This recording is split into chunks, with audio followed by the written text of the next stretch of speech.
Hello friends, मी संतोषी इंदून अकॅडमीमध्ये आपले स्वागत आहे. आपण सॅनिटरी इन्स्पेक्टरची जी MCQ सिरीज आहे ती सुरू केली आहे. महानगरपालिका नगर परिषदमध्ये जे MCQ विचारले जातात त्याची सविस्तर माहिती आपण पाहतोय यामध्ये. ठीक आहे, त्याआधी एक महत्त्वाची बातमी, आपण सॅनिटरी इन्स्पेक्टरची बॅच सुरू केली आहे. त्याची जी फीस असेल ती आहे 2000, पण आम्ही तुमच्यासाठी करतोय 25% ऑफ, म्हणजे तुम्हाला भेटणार आहे ती 1500 मध्ये ती बॅच भेटेल आणि त्यामध्ये तुम्हाला लाईव्ह आणि रेकॉर्डेड लेक्चर्स भेटणार आहेत. सोबतच तुम्हाला एक वीकली मॉक टेस्ट पण असणार आहेत आणि आपण PYQ जे असतील त्याचं डिस्कशन पण करणार आहोत यामध्ये. ठीक आहे, तुम्हाला जर याची अजून माहिती हवी असेल तर खाली तुम्हाला नंबर दिलेला आहे, त्या नंबरवरती तुम्ही कॉल करून बाकी सगळी माहिती मिळवून घेऊ शकता. ठीक आहे, आता आपण MCQ ला सुरुवात करूया.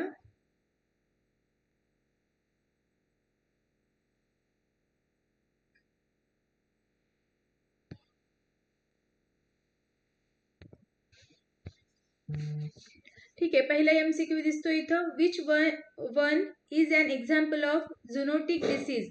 खालीलपैकी कोणता प्राण्यांपासून पसरणाऱ्या रोगांचे उदाहरण आहे? ठीक आहे, खाली जे डिसीजचे नावं दिलेले आहेत त्यामधून प्राण्यांपासून पसरणारा डिसीज कुठला आहे? रेबीज असेल, डायबिटीज, हायपरटेन्शन का ओबेसिटी? काय असणार आहे? ठीक आहे, यामध्ये काही जेनेटिक डिसीजेस आहेत, तर आपल्याला माहिती आहे की जेनेटिक डिसीज कुठले असतात. आता यामध्ये एकच ऑप्शन असा आहे जो असणार आहे प्राण्यांपासून पसरणारा. कुठला असणार आहे? Yes, option A is correct. Rabies कोणा थ्रू स्प्रेड होतो? Animals through. जे काही इन्फेक्टेड ॲनिमल्स आहेत त्यांच्या थ्रू काय होतो? रेबीज स्प्रेड होतो. ठीक आहे, त्यांनी जर ह्युमनला बाईट केलं असेल तर त्यांच्या थ्रू रेबीज काय होत असतो? स्प्रेड होत असतो. ओके, आलं लक्षात? नेक्स्ट MCQ पाहू. Which disease can spread due to poor sanitation?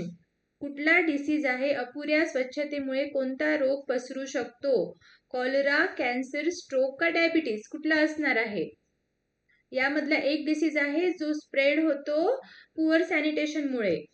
Yes, option A is correct. Poor सॅनिटेशनमुळे कुठला होणार आहे? कंटॅमिनेट्स. पुअर सॅनिटेशन काय होतं? पुअर सॅनिटेशनमुळे काय होतं? जे फूड आहे, जे वॉटर आहे ते काय होतं? कंटॅमिनेट होतं. बरोबर आहे, त्यामुळे कुठल्या गोष्टीची रिस्क वाढते? कॉलराची रिस्क वाढते. ओके, अपुरी स्वच्छता असल्यास अन्न व पाणी दूषित होतं आणि कॉलराचा धोका वाढतो. ठीक आहे, बाकीचे डिसीज दिलेले आहेत ते सॅनिटेशनमुळे होतात का? कॅन्सर नाही होत. ठीक आहे, स्ट्रोक नाही, डायबिटीज नाही, जेनेटिक डिसऑर्डर मध्ये येतात हे. आले लक्षात? ठीक आहे, नेक्स्ट MCQ पाहू. Which disease is prevented by BCG vaccine? BCGची जी वॅक्सिनेशन आहे त्या वॅक्सिनेशनमुळे कुठला डिसीज प्रिव्हेंट होऊ शकतो? कुठला असणार आहे? ट्युबरक्युलोसिस, मलेरिया, डेंग्यू का हायपरटेन्शन? कुठला असणार आहे? क्षयरोग, मलेरिया, डेंग्यू का उच्च रक्तदाब? BCGच्या वॅक्सिनेशनमुळे. येस, काय असणार आहे? Option A is correct. BCG vaccine जी आहे ती दिली जाते ट्युबरक्युलोसिसच्या याच्यासाठी. ठीक आहे, BCG vaccine is given to protect mainly against severe form of tuberculosis. BCG लस मुख्यतः क्षयरोगाच्या गंभीर प्रकारापासून संरक्षणासाठी दिली जाते. आलं लक्षात? ठीक आहे, पुढचा MCQ पाहूया. Which of the following is not vector? खाली दिलेल्या पर्यायापैकी कुठला वेक्टर नाहीये, कुठला वाहक नाहीये? कुठला? Option 1 mosquito, option 2 house fly, option C rat, flea, option D blood pressure. कुठला असणार आहे? गेस करा. Yes, option D is correct. Blood pressure is a condition, not disease carrying vector. ठीक आहे, यामध्ये सगळे कुठले काय दिलेले आहेत? वेक्टर्स दिलेले आहेत, पण एकच अशी गोष्ट आहे जी वेक्टर नाहीये, ती कुठली आहे? Blood pressure. ठीक आहे, जो काय आहे? डिसीज आहे. आलं लक्षात? म्हणजे आन्सर काय आहे? Correct option is D. Next MCQ पाहू. Which non communicable disease affect the heart and blood vessels? कुठला नॉन कम्युनिकेबल डिसीज आहे जो हार्ट वरती आणि ब्लड वेसल्स वरती अफेक्ट करतो? Option A is cardiovascular disease, option B typhoid, option C cholera, option D measles. काय असणार आहे? कार्डिओव्हॅस्क्युलर म्हणजे हार्टशी रिलेटेड डिसीज आहे, टायफॉइड आहे, कॉलेरा आहे का गोवर आहे? काय असणार आहे? कोणता नॉन कम्युनिकेबल डिसीज आहे जो अफेक्ट करतो हार्ट वरती आणि ब्लड वेसल्स वरती? Yes, option A is correct. कुठला असणार आहे? कार्डिओव्हॅस्क्युलर डिसीज. कारण तो मेनली रिलेट कशासोबत आहे? कार्डिओव्हॅस्क्युलर डिसीज म्हणजेच काय? जे रिलेटेड आहेत हार्ट सोबत आणि ब्लड वेसल्स सोबत. आलं लक्षात? Cardiovascular disease affect the heart and blood vessels and are major NCDs. Okay, ठीक आहे, नेक्स्ट MCQ पाहूया. Which disease spread by droplets of cough and sneeze. खोकला आणि शिंक येताना थेंबाद्वारे कोणता रोग पसरतो? कुठला असणार आहे? Option A influenza, option B diabetes, option C obesity, option D anaemia. Flu असणार, मधुमेह, स्थूलता का रक्तातलता? कुठला असणार आहे? Yes, option A is correct. Influenza spread होतो. ठीक आहे, रेस्पिरेटरी ड्रॉपलेट काय होतं, स्नीझिंग किंवा कफिंग थ्रू जे काही ड्रॉपलेट्स येतात त्यांच्या थ्रू जो डिसीज स्प्रेड होतो तो कुठला असणार आहे? तो इन्फ्लुएन्झा असणार आहे. आले लक्षात? नेक्स्ट MCQ पाहू. Which of the following is a fungal disease. खाली दिलेल्या डिसीज पैकी कुठला डिसीज हा फंगल डिसीज आहे? Ringworm, option A ringworm, option B cholera, option C malaria, option D dengue. काय असणार आहे? कॉलेरा असेल का? कॉलेरा आत्ताच आपण पाहिलं. कॉलेरा कशामुळे पसरतो? कंटॅमिनेटेड फूड आणि वॉटरमुळं. मलेरियाची सायकल आहे. ठीक आहे, आपल्याला माहिती आहे. आपण जेव्हा लेक्चर घेऊ तेव्हा आपण हे डिटेलमध्ये पाहू. मलेरिया कशाने पसरतो. डेंग्यू पण कशाने पसरतो? काय कुठला ऑप्शन उरतोय? ऑप्शन ए बरोबर. काय असणार आहे? Option A is right. Ringworm is caused by fungi and spread through contact. ठीक आहे, रिंगवॉर्म जे आहे ना ते फंगायमुळे होतं आणि कॉन्टॅक्ट मध्ये आल्यानंतर काय होत असतं? तो स्प्रेड होत असतो. ओके, नेक्स्ट MCQ पाहूया. Which disease is related to prolonged high blood sugar. दीर्घकाळ रक्तातील साखर वाढलेली राहिल्यास कोणता रोग होतो? ठीक आहे, खूप दिवसापर्यंत जर ब्लड शुगर हाय असेल तर कुठला रोग होऊ शकतो? काय असणार आहे? डायबिटीज असेल, मलेरिया, कॉलेरा का rabies? Yes correct. Option A is correct. Diabetes आहे. डायबिटीज कशाला म्हणतो? कुठल्या कंडिशनला म्हणतो? जेव्हा आपल्या बॉडीमध्ये ब्लडमध्ये शुगरची लेवल काय होते? इन्क्रीज होते. Which public health action is most useful during an epidemic. साथीच्या रोगाच्या वेळी सर्वात उपयुक्त सार्वजनिक आरोग्य उपाय कोणता? पब्लिक हेल्थ ॲक्शन, कुठली पब्लिक हेल्थ ॲक्शन इम्पॉर्टंट आहे इपिडेमिकच्या वेळेस? ठीक आहे, जेव्हा साथीचे रोग पसरतात तेव्हा काय करायला पाहिजे? Option A early reporting and isolation, option B ignoring symptoms, option C delaying treatment, option D open dumping. काय असणार आहे? अर्ली रिपोर्टिंग अँड आयसोलेशन असेल, इग्नोरिंग सिम्पटम असेल, डिलेइंग ट्रीटमेंट का ओपन डम्पिंग. इग्नोरिंग सिम्पटम्स आपण करणार का? नाही करणार ऑब्व्हियसली. डिलेइंग ट्रीटमेंट करणार का? नाही करणार. ओपन डम्पिंग करणार का? उघड्यावरती कचरा टाकणार का? आपण नाही टाकणार. मग कुठला ऑप्शन उरतोय? Yes, option A is correct. Early detection, reporting and isolation help stop further spread. ठीक आहे, जेव्हा डिटेक्ट झाल्यानंतर काय करायचं? लगेच रिपोर्ट करायचं आणि आयसोलेट करून घ्यायचं. त्यामुळे काय होईल? बाकी लोकांना तो स्प्रेड होईल का? होणार नाही. नेक्स्ट पाहूया. Which one is preventable risk factor for NCDs. असंसर्गजन्य रोगांसाठी खालीलपैकी कोणता टाळता येण्याजोगे जोखीम घटक आहे? कुठला असणार आहे? एज, फॅमिली हिस्ट्री, फिजिकल इनॅक्टिव्हिटी का जेनेटिक्स? कुठला असणार आहे? जे NCDs डिसीज आहेत त्यामध्ये प्रिव्हेंटेबल रिस्क फॅक्टर कुठला असणार आहे? Yes, option C is correct. Lack of physical activity is modified risk of factor for NCDs. काय? शारीरिक निष्क्रियता. त्यामुळे जर फिजिकल ऍक्टिव्हिटी कमी असेल तर हे काय आहे? मॉडिफाईड रिस्क फॅक्टर आहे NCDsचा. नेक्स्ट पाहू. Which disease is caused by mycobacterium tuberculosis. Mycobacterium ट्युबरक्युलोसिसमुळे कुठला रोग होतो? कुठला होणार आहे?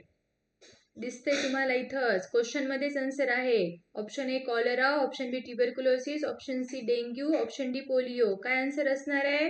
Yes, option B is correct. Tuberculosis जो आहे तो मायकोबॅक्टेरियम ट्युबरक्युलोसिसमुळे होत असतो. ओके, त्याला क्षयरोग असं पण म्हणतो आपण. या जीवाणूमुळे तो होत असतो. नेक्स्ट पाहू. Which habit helps prevent NCDs. असंसर्गजन्य रोग टाळण्यासाठी कोणती सवय उपयुक्त आहे? कुठली असणार आहे? Option A daily exercise, option B tobacco chewing, option C excess alcohol, option D junk food. खूप इझी लेवलचे MCQ आहेत. तुम्हाला या MCQ साठी काय करायचे? फक्त लॉजिक यूज करायचं. तुम्हाला कळणार आहे की काय उत्तर असणार आहे. काय असणार आहे? जर NCDs आहे ठीक आहे तर त्याला प्रिव्हेंट करण्यासाठी काय करू शकतो आपण? तंबाखू खाणार का? नाही खाणार. अल्कोहोल घेणार का? नाही. जंक फूड असणार का? नाही. ऑब्व्हियसली काय असणार आहे? Option A is correct. Daily exercise, daily physical activity help prevent prevent obesity, diabetes and heart disease. जी हेल्प करते कशासाठी? ओबेसिटीला प्रिव्हेंट करण्यासाठी, डायबिटीजला प्रिव्हेंट करण्यासाठी आणि हार्ट डिसीजला प्रिव्हेंट करण्यासाठी. आलं लक्षात? ठीक आहे, नेक्स्ट MCQ पाहूया आता. Which disease may spread through unsafe sexual contact. असुरक्षित, आता अनसेफ सेक्शुअल कॉन्टॅक्टमुळे कुठला डिसीज स्प्रेड होऊ शकतो? ऑप्शन ए आहे HIV और AIDS, option B asthma, option C hypertension, option D arthritis. काय असणार आहे? Yes, option A is correct. HIV जो आहे तो स्प्रेड होतो अनसेफ सेक्शुअल कॉन्टॅक्टमुळे. जो डिसीज स्प्रेड होत असतो तो असतो HIV. ठीक आहे, नेक्स्ट MCQ पाहूया. Which one of an example of waterborne disease. खाली दिलेल्या डिसीज पैकी कुठला वॉटरबॉर्न डिसीज आहे? Cholera, option B asthma, option C cancer, option D paralysis. Paralysis असेल का? नाही, हा ऑप्शन गेला. कॅन्सर असेल का? नाही, कॅन्सर पण जेनेटिक आहे, हे पण नसणार आहे. अस्थमा असेल का? अस्थमा वॉटरबॉर्न डिसीज आहे का? नाही आहे. काय उरलं option? Yes, option A. Option A is correct. Cholera जो आहे, cholera is a classic waterborne disease spread through contaminated water. आधीच एक MCQ पाहिला होता, बरोबर आहे. कंटॅमिनेटेड वॉटर आणि फूडमुळे कुठला डिसीज होत असतो? कॉलरा होत असतो. ठीक आहे, पुढचा MCQ पाहूया.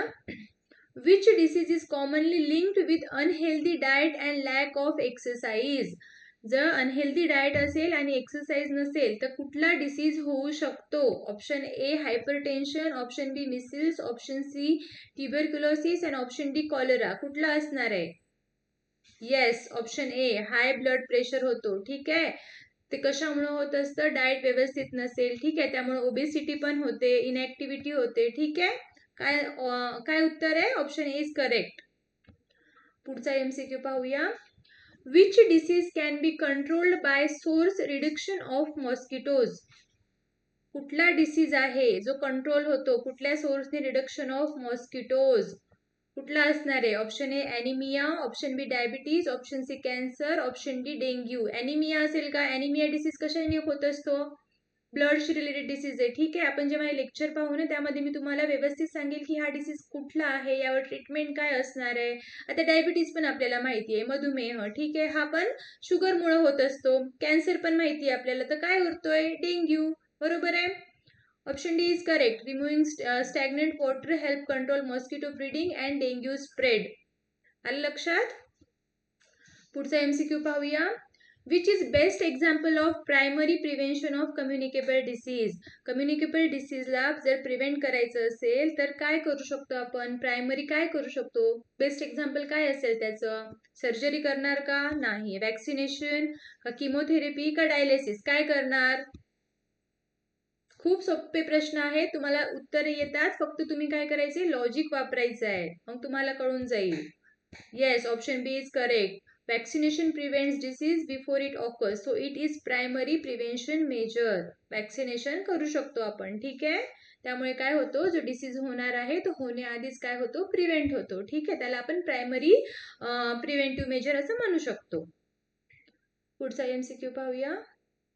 Which disease is not caused by infection. खाली दिलेल्या डिसीज पैकी कुठला डिसीज हा इन्फेक्शनमुळे होत नाही? Option A dengue, option B cholera, option C typhoid आणि ऑप्शन डी कॅन्सर. कुठला असणार आहे?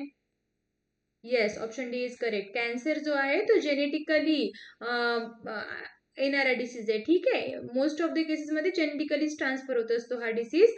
मग हा कम्युनिकेबल आहे का? हा नॉन कम्युनिकेबल आहे. ठीक आहे, इन्फेक्शनमुळे होत नाही हा, म्हणजे ऑप्शन डी इज करेक्ट. पुढचा पाहू. Which disease is associated with excessive alcohol कन्झप्शन.